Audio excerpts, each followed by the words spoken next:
स्वागत है आपका अपने YouTube चैनल पर। तो आज हम लेकर आए हैं राजस्थान बोर्ड के लिए जो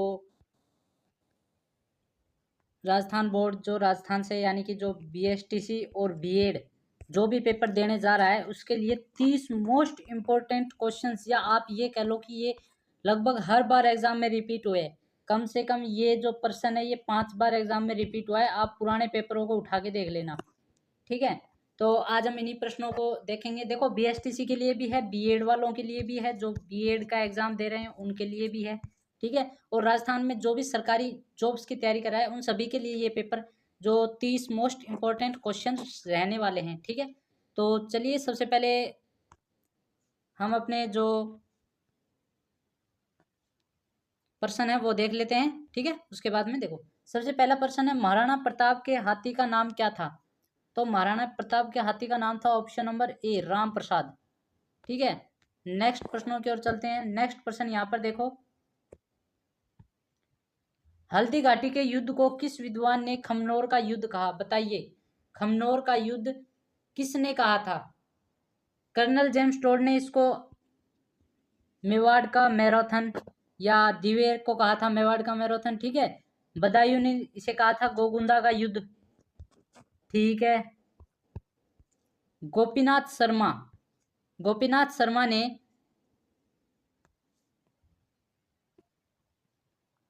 तो इसे देखो, बदायूं ने इसे गोगुंदा का युद्ध कहा था, ठीक है। और कर्नल जो जेम्स टोड है इसने मेवाड़ की थर्मोपली, ठीक है, हल्दी घाटी युद्ध को कहा था। किसको? हल्दी घाटी युद्ध को। और अबुल फजल ने इसे खमनोर का युद्ध कहा था। ऑप्शन नंबर 3 बिल्कुल सही हो जाएगा, ठीक है। नेक्स्ट प्रश्नों की ओर चलते हैं। यहाँ पर ये प्रश्न तो इतनी बार जो भी आप पढ़ते हो इतनी बार आया हुआ है। किस शासक को कलयुग का करण कहा गया है? कलयुग का करण किस शासक को कहा गया है? तो ये राव लूणकरण को कहा गया है। ऑप्शन नंबर ए बिल्कुल सही हो जाएगा। नेक्स्ट, महाराजा सूरजमल किस राज्य के शासक थे? तो भाई ये प्रश्न तो लगभग सभी को पता है, क्योंकि ये यहाँ पर जो ऑप्शन नंबर डी है, ठीक है। और ये ऐसे राजा थे, जाट राजा, जो कभी किसी के आगे नहीं झुके, ठीक है। एक मेवाड़ में था, मेवाड़ में कौन था? महाराणा प्रताप था। नेक्स्ट पर्सन की ओर चलते हैं। यहाँ पर देखो, इजलास खास की स्थापना की थी। देखो, इजलास खास की स्थापना किसने की थी? इसमें मैं आपको दो मोस्ट इंपोर्टेंट हिंट दूंगा, ठीक है, जिससे आपको पता चल जाएगा। देखो, इसमें एक तो इजलास में से आ रहा है और एक जय आ रहा है। तो बताइए, से और जय इस ऑप्शन में किस जो शब्द है उसमें आ रहा है? तो ये महाराणा सज्जन सिंह आ रहा है। तो ऑप्शन नंबर बी बिल्कुल सही हो जाएगा। महाराणा सज्जन सिंह ने इजलास खास की स्थापना की थी। जिन भी बच्चों ने अभी तक हमारे चैनल को सब्सक्राइब नहीं किया वो हमारे चैनल को सब्सक्राइब कर लीजिए, क्योंकि हम इसी तरह और भी आपके लिए मोस्ट इंपॉर्टेंट पेपर और जो मैथ्स के, रीजनिंग के, हिंदी, इंग्लिश के सभी के पर्यायवाची, मुहावरे, ठीक है, विलोम शब्द, सभी मोस्ट इंपॉर्टेंट पर्सन हम आपके लिए लेकर आने वाले हैं, ठीक है। नेक्स्ट, सन 1857 ईस्वी के विद्रोह के समय राजस्थान में सैनिक छावनियां थी। तो ऑप्शन नंबर 3 यानी कि 6 छावनियां थी, ठीक है। कौन कौन सी? एरिनपुरा, नसीराबाद, बयावर, खेरवाड़ा, ठीक है। इस प्रकार से ये नीमच 6 छावनियां थी। तो इसमें जो विद्रोह के समय जो किसने की थी? ऑप्शन नंबर सी, 6 छावनियां थी, ठीक है। नेक्स्ट पर्सन यहाँ पर अब बताना है, जो 1857 में क्रांति सर्वप्रथम कहाँ हुई थी? तो ये सर्वप्रथम क्रांति हुई थी नसीराबाद में। ऑप्शन नंबर सी बिल्कुल सही रहेगा, ठीक है।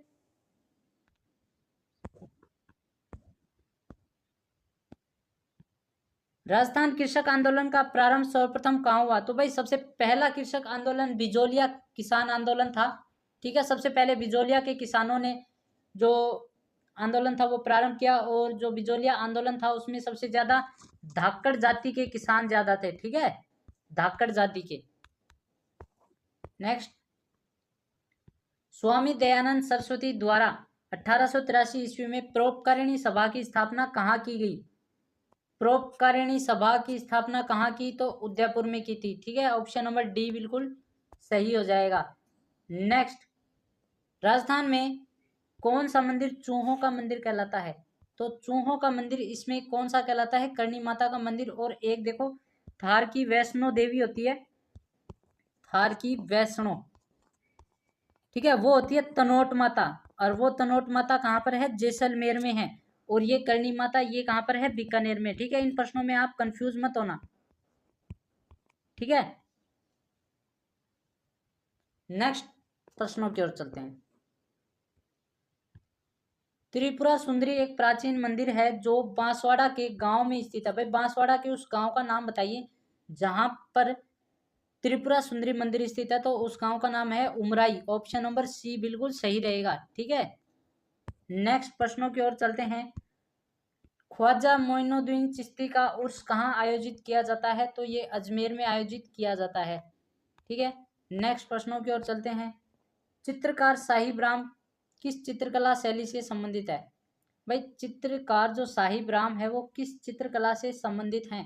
तो यहाँ पर देखो आपको कंफ्यूज करने के लिए दो नाम है चित्रकला शैली में। एक नाम है साहिब राम जो ऊपर दिया हुआ है, एक नाम है साहिब दीन,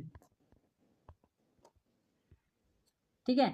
एक नाम क्या है? साहिब दीन है और एक नाम क्या है? साहिब राम है। तो इसमें देखो जो साहिब राम है वो तो है जयपुर का। ये पर्सन कई बार आया हुआ है, कई बार प्रश्नों बच्चों को गोल करने के लिए, क्योंकि कई बार क्या होता है साहिब दीन को जयपुर में करके आ जाते हैं और साहिब राम को उदयपुर में करके आ जाते हैं। लेकिन आपको मैं इसकी ट्रिक बताने वाला हूँ, आज के बाद कभी इस प्रश्न को आप नहीं भूलोगे। देखो साहिब दीन किस शैली का है? मेवाड़ शैली का है, मेवाड़। अब मेवाड़ में उदयपुर राज्य आता है कि नहीं? उदयपुर राज्य आता है, बिल्कुल उदयपुर राज्य आता है। तो इसमें देखो द आया हुआ है उदयपुर में, तो इसमें भी द आया हुआ है। इस तरह से आप इस प्रश्नों को याद कर सकते हैं कि हाँ साहिब दीन उदयपुर में है, साहिब राम जयपुर में है। ऑप्शन नंबर बी बिल्कुल सही हो जाएगा। नेक्स्ट प्रश्नों की ओर चलते हैं। गेहूं के बीघण का प्रयोग दाबू के लिए कहाँ होता है? भाई दाबू, देखो आपने प्रिंट सुना होगा, दाबू प्रिंट। जैसे आपने चुन्नियां देखी होगी, उस चुन्नियों पर आपने देखो बिंदी बिंदी में जैसे पीले कलर या कोई लाल कलर की ऐसे आपने बिंदियां देखी होंगी जो रंग बिरंगी चुन्नियां होती हैं। उसमें क्या होता है कि जिन कलरों को मतलब कि जिन पर कलर नहीं करना होता उनको क्या किया जाता है, या तो उसमें मिट्टी भर दी जाती है, या उसमें मोम भर दिया जाता है, या उसमें गेहूं का दाना भर दिया जाता है, फिर उस पर गांठ बांध दी जाती है जिससे उस पर कलर ना चढ़े, ठीक है। उस पर कलर नहीं चढ़ेगा, वो उसको फिर कलर में डुबाएंगे ना चुन्नी को, तो उस पर कलर नहीं चढ़ेगा। इसी गेहूं के बीगण का प्रयोग दाबू प्रिंट के लिए किया जाता है। तो ये Bagru, option number A Jaipur. और आप मुझे बताना ये बगरू तो जयपुर में है, बाड़मेर में कौन सा तो प्रिंट होता है, ठीक है। और उस प्रिंट के कारण कौन सी नदी है वो दूषित होती है, जिसके कारण उसका जो पानी होता है वो खारा हो जाता है, ठीक है। जिसे हम आदि जो नदी बोलते हैं, आधा खारा और आधा मीठा पानी वाली नदी कौन सी है वो आप हमें कमेंट करके बताएं। और बाड़मेर में कौन सा प्रिंट होता है, यानी कि ये रंगाई छपाई उद्योग से संबंधित है। तो जो नदी होती है गंदी वो रंगाई छपाई उद्योग के कारण ही होती है, ठीक है। वो हम आगे पढ़ेंगे। नेक्स्ट, बादला क्या है? बादला भाई एक जोधपुर का नाम है, ठीक है। जोधपुर में एक कारीगरी है, वो कौन सी कारीगरी है? जिंक से निर्मित पानी की बोतल, जिंक से निर्मित पानी की बोतल को ही क्या कहते हैं? बादला कहते हैं। वैसे देखो ये जिंक से निर्मित नहीं होती है, इस पर क्या होती है कि जिंक की परत चढ़ाई जाती है। कोई भी बोतल होती है उस पर जिंक की क्या चढ़ाई जाती है? परत चढ़ाई जाती है, ठीक है। उसे क्या कहते हैं? बादला कहते हैं। नेक्स्ट, राजस्थान की अंतरराष्ट्रीय सीमा की लंबाई बतानी है। अंतरराष्ट्रीय जो पाकिस्तान के जो साथ लगती है उसकी लंबाई है 1070 किलोमीटर, ठीक है। और जो यहाँ पर इस लंबाई को हम क्या बोलते हैं? रेड क्लिफ रेखा, ठीक है। ये कहाँ से स्टार्ट होती है? ये होती है गंगानगर से स्टार्ट होती है, फिर बाड़मेर तक जाती है, ठीक है। टोटल 1070 किलोमीटर लंबाई है। तो आप हमें अंतरराज्यीय सीमा बता दीजिए, यानी कि जो पंजाब से लगते हुए हरियाणा से, उत्तर प्रदेश से, फिर मध्य प्रदेश से, फिर जो गुजरात से लगती है, ठीक है। तो आप उस लंबाई को हमें कमेंट करके बताएं कि उसकी लंबाई कितनी है, ठीक है। नेक्स्ट प्रश्नों को और चलते हैं। लाठी श्रृंखला क्या है? लाठी श्रृंखला की बात करें तो ये एक प्रकार से भूमिगत जल पट्टी है, ठीक है। भूमिगत क्या है? जल पट्टी है जो जैसलमेर में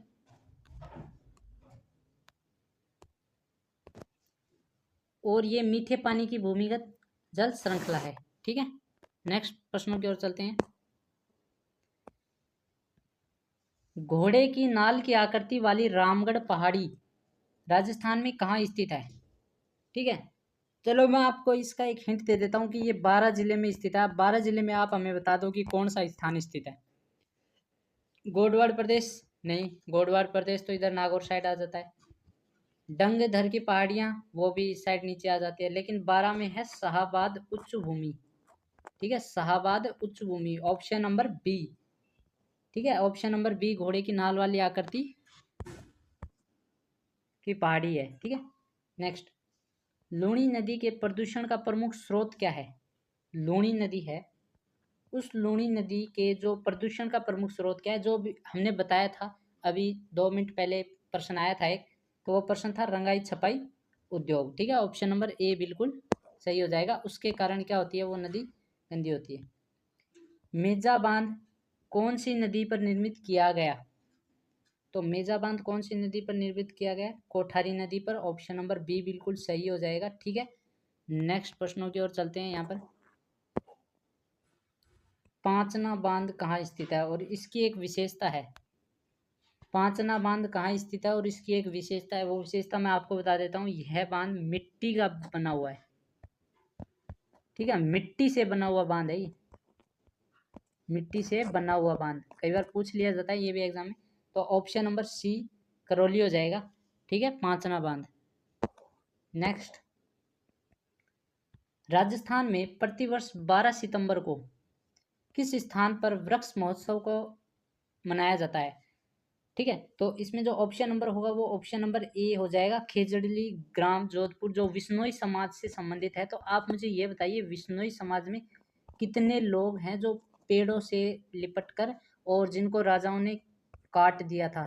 ठीक है, राजाओं ने काट दिया था या जिनकी मृत्यु हुई थी या हत्या हुई थी, आप कितने व्यक्ति थे? ठीक है, वो आप हमें कमेंट करके बताना। और हाँ, जिन भी बच्चों ने अभी तक हमारे चैनल को सब्सक्राइब नहीं किया वो हमारे चैनल को सब्सक्राइब कर ले। जो भी बच्चा श्योर सिलेक्शन लेना चाहता है वो ज़रूर ये वीडियो कंटिन्यू देखता जाए। हम 2 दिन से या 1 दिन से ये वीडियो डालते रहेंगे। ठीक है, तो जिससे आप इन प्रश्नों को, आपको सिर्फ यही प्रश्न आते हैं और वो प्रश्न हम आपको करा देंगे। ठीक है, नेक्स्ट प्रश्नों की ओर चलते हैं। राजस्थान वित्त विभाग या वित्त निगम की स्थापना कब हुई? तो ये ऑप्शन नंबर बी हो जाएगा, 1955 में। ठीक है, नेक्स्ट प्रश्नों की ओर चलते हैं। राजस्थान के राज्यपाल में कौन सी शक्ति निहित नहीं है? देखो भाई, एक बार ये प्रश्न है ना राज्यपाल से संबंधित। चलो, अब करंट में राज्यपाल कौन है, वर्तमान राज्यपाल कौन है? वर्तमान राज्यपाल, तो वर्तमान राज्यपाल आप हमें कमेंट करके बताएं कि वर्तमान राज्यपाल कौन है, और फिर मैं आपको बताता हूँ कि इसमें कौन सा है जो शक्ति नहीं है। ठीक है, तो सबसे पहले तो देखो, वर्तमान राज्यपाल मैं आपको बता देता हूँ। वर्तमान राज्यपाल है हरिभाऊ बांगड़े। ठीक है, कौन है? हरिभाऊ बांगड़े। ठीक है, ये महाराष्ट्र के हैं। सबसे पहला प्रश्न तो यही बन जाता है। फिर देखो, आहूत मतलब बुलाना। विधानसभा में जो सत्र शुरू होता है, यानी कि जो नई सरकार बनती है, तो विधानसभा को बुला सकता है, बिल्कुल बुला सकता है। सत्रावसान, यानी कि जब बुलाता भी वही है, तो उस, जैसे मान लीजिए विधानसभा सत्र खत्म होता है ना, तो सत्र खत्म होता है तो ये सत्रावसान राज्यपाल द्वारा किया जाता है। ठीक है, फिर विधानसभा को स्थगित करने की, अब विधानसभा को स्थगित करने की क्षमता भाई किस में होती है? विघटन वो कर सकता है। विघटन जैसे मान लीजिए यदि सरकार में जैसे विधायक होते हैं, यदि विधायकों की संख्या या अनुपात बराबर नहीं हुआ, या उनमें कोई खींचतान चल रही है, या किसी ने जैसे इस्तीफा दे दिया, या किसी कारण से सरकार का अविश्वास प्रस्ताव पारित हो गया, तो उसमें विघटन हो सकता है, लेकिन स्थगित नहीं हो सकती। विधानसभा को स्थगित अध्यक्ष ही कर सकता है।